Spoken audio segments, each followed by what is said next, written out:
Imagine this. You spent your entire life building sandcastles, frantically trying to keep the tide out. You pile more sand, build higher walls, stress over every detail, only to watch the waves crash in and wash it all away again. Familiar, isn't it? Now, here's the twist. What if the problem was never the tide? What if the real problem was your obsession with controlling it? It sounds absurd at first. Of course we're supposed to care, right? To plan, to prepare, to stay alert.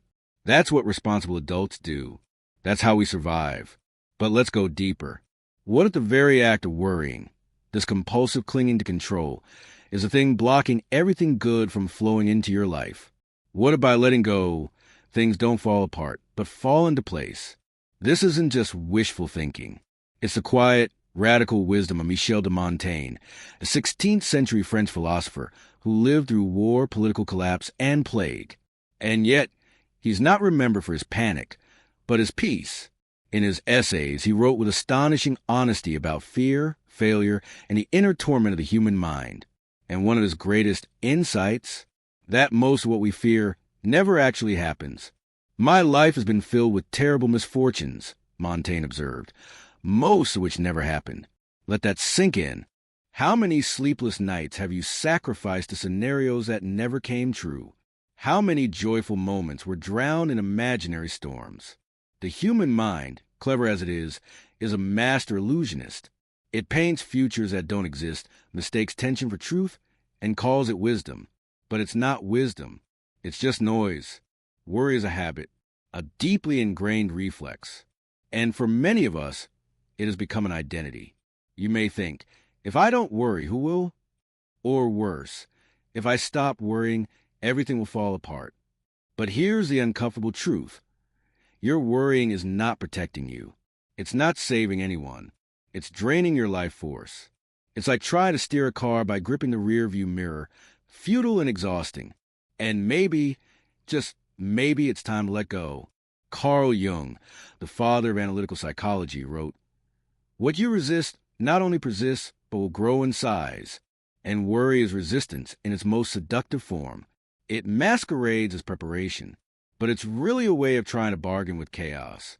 We worry because we don't trust life. We worry because surrender feels like defeat. But it's not. To surrender is not to give up.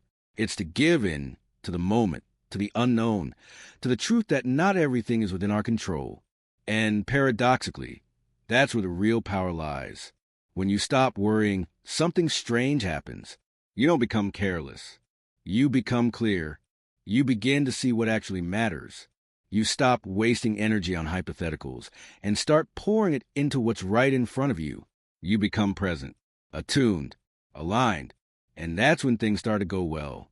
Not because life gets easier, but because you stop getting in your own way. Think about it. When you're anxious, your thoughts race, your body tightens, your decisions become reactive. You second-guess. You catastrophize. You try to control people, outcomes, even time itself. But when you're grounded, when you're calm, you move differently. You speak from truth, not fear. You listen. You act from intention, not panic. Alan Watts once described a mind as a monkey, swinging from thought to thought, never still. And the more you try to stop the monkey, the more agitated it becomes. But if you watch it, let it be, without grabbing at it, eventually it settles. The same is true for worry. It's not about silencing every anxious thought. It's about changing your relationship to them, seeing them for what they are, mental weather, not eternal truths. Let the clouds pass. You are the sky. But of course, letting go isn't easy. It requires a kind of courage we rarely talk about. The courage to feel vulnerable, to not have a backup plan for everything, to trust that you can handle whatever comes. That's real strength. And it's built, not found. Start small.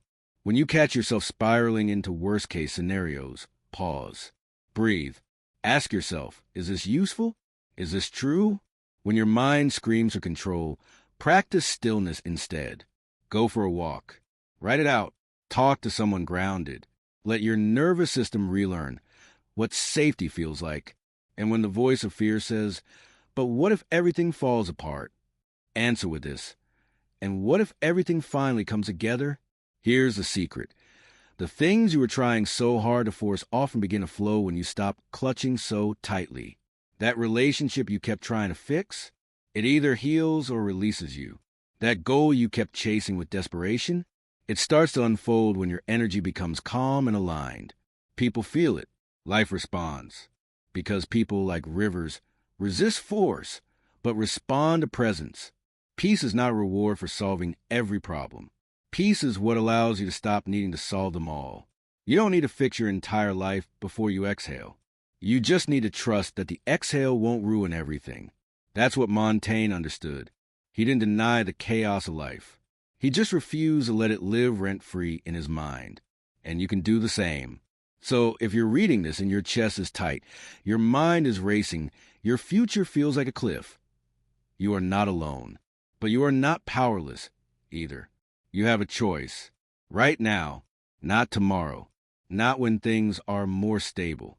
Now, to let go, to trust the flow, to reclaim the calm that was yours all along. You are not your fear. You are not your worst-case scenario. You are the awareness beneath it all, waiting to rise. And when you stop worrying, everything begins to go well. Not perfectly, not predictably, but honestly, fully, lightly. Isn't that what you've been craving all along? So here's your moment, your line in the sand. Write in the comments, I choose peace. And if this stirred something deep in you, subscribe. Share this with someone you love. Remind them they don't have to carry everything. They're allowed to live. So, are you? Let go. Let life in.